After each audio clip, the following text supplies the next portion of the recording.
Hi, today we are in Washington Township, Scioto County, Ohio, and we are at a cemetery whose location was provided to us by a local historical buff uh, that wanted us to check out this cemetery.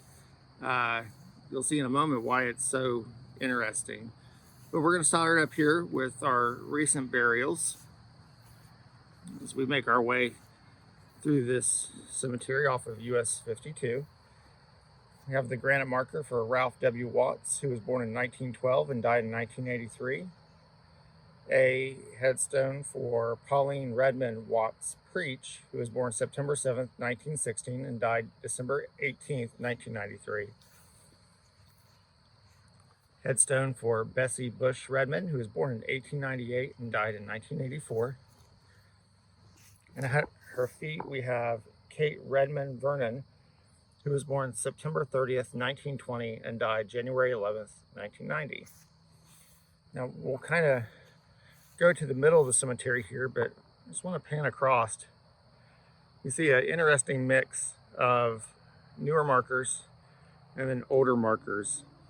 And where we're standing here on the western part of the cemetery, you can see they're really separated, so possibly a family plot. And then we have this large open area. We'll make our way towards the middle.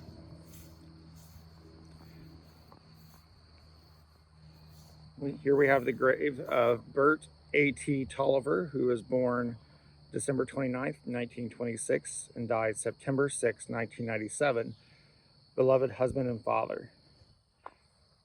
And as we look across here, we have several areas that are marked with artificial flowers.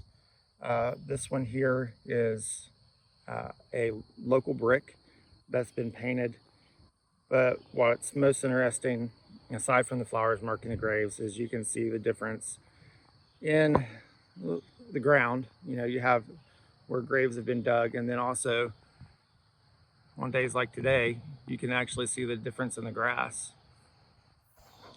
But we'll walk up here to this grave, and looks like maybe this brick might have taken some mower strikes.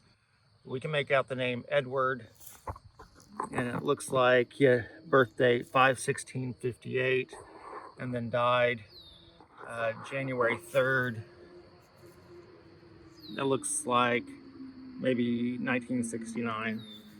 So we'll check newspaper articles and see what we can find as far as deaths in that date range.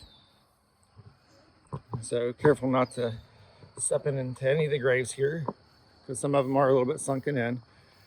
We'll pan across from Mr. Tolliver's and then Edwards,